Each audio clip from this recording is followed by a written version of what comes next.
بسم اللہ الرحمن الرحیم الحمد للہ رب العالمین والصلاة والسلام علی اشرف الانبیاء والمرسلین وعلی آلہ الطیبین الطاہرین المعصومین المظلومین اما بعد فقد قال اللہ سبحانہ وتعالی فی کتابہ المجید وفرقانہ الحمید وقولہ الحق وهو أصدق الصادقين. أعوذ بالله من الشيطان اللعين الرجيم.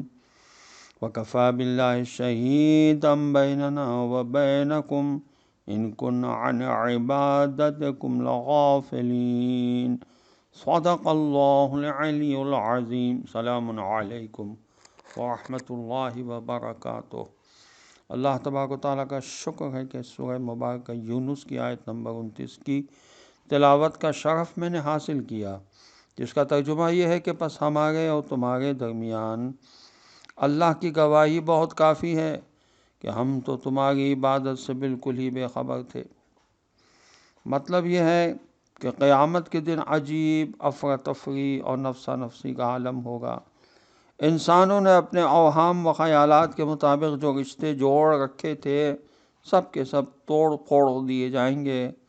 فرضی خداؤں سے جو توقعات مشرکین نے باندھ رکھی تھیں وہ جھوٹے خدا انہیں وہاں صاف صاف جواب دے دیں گے کہ تمہارا ہم سے کیا تعلق، تم اپنے خیالات میں جو خدائی اور صاف ہمارے لیے تجویز کرتے تھے وہ ہم میں سے تھے ہی نہیں، اس لیے تم حقیقت میں ہماری عبادت کرتے ہی نہ تھے، اپنے اوہام کی عبادت کرتے تھے۔ یعنی ملائکہ اور مسیح علیہ السلام یہ کہیں گے کہ تم ہماری عبادت ہی نہیں کرتے تھے بلکہ بے جان مورتیوں کو پوجتے تھے۔ اس سے بڑی حماقت کیا ہو سکتی ہے کہ تم نے خدا کے مقابلے پر بے جان مورتیوں کو پوجا۔ یہ تفسیر ماجدی میں لکھا ہوا ہے۔ ظاہر ہے کہ یہ گفتگو یا ملائکہ کریں گے یا حضرت مسیح علیہ السلام یا تمام وہ نیک خدا کے بندے جن کی پرستش کی گئی ہوگی، یا ممکن ہے کہ خدا پتھر کی مورتیوں ہی کو بولنے کی صلاحیت عطا کر دے اور وہ کہیں کہ ہم تو تمہاری بندگی سے بے خبر تھے، ہم کو تو کچھ خبر ہی نہیں ہوتی کہ تم ہم بے جانوں کو پوچھتے تھے، ہم کو تو کچھ خبر ہی نہیں ہوئی کہ تم ہم بے جانوں کو پوچھتے تھے۔ جس طرح ہمارے اعضاء ہمارے گناہوں کی گواہیاں دیں گے اور جب ہم ان سے پوچھیں گے کہ تم کیسے بولنے لگے تو وہ کہیں گے انطقنا اللہ الذی انطق کل شیء، یعنی ہم کو اسی اللہ نے گویائی کی طاقت عطا فرمائی ہے جو ہر شے کو بولنے کی قوت عطا فرماتا ہے۔ تفسیر عثمانی نے لکھا کہ یہ معاملہ دور حاضر میں کوئی پیچیدہ مسئلہ نہیں رہا، جبکہ ایک بے زبان ٹیپ ہماری تمام باتوں کو ریکارڈ کرتی ہے اور ضرورت کے وقت بیان کر دیتی ہے، جبکہ یہ انسان کی ایجاد کردہ ہے۔ اس لیے بتوں کا بولنا اللہ کے حکم سے کیسے بعید ہو سکتا ہے جو مکمل قدرت والا ہے۔ قیامت کے دن تو انسان کے اعضاء و جوارح بھی کلام کریں گے۔ اللہ تعالیٰ کی وحدانیت کے سلسلے میں ہمارے پاس دلیل محکم ہونا چاہیے۔ سورہ انبیاء کی آیت نمبر 22 میں ارشاد ہوتا ہے لو کان فیہما آلہۃ الا اللہ لفسدتا فسبحان اللہ رب العرش عما یصفون۔ اگر آسمان و زمین میں اللہ کے سوا معبود ہوتے تو دونوں کے نظام درہم برہم ہو جاتے، بس پاک ہے اللہ پروردگار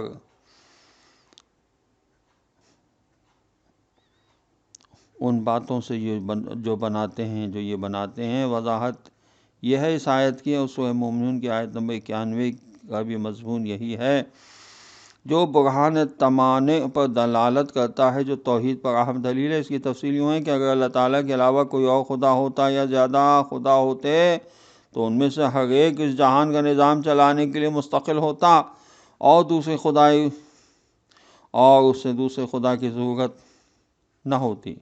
واضح ہے کہ دو اشخاص کی تدبیر اور ارادہ کبھی بھی تمام امور میں ایک جیسا نہیں ہو سکتا۔ اگر ایک ہی ارادہ و تدبیر ہو تو ایسے میں دوسرے شخص کی ضرورت ہی نہیں۔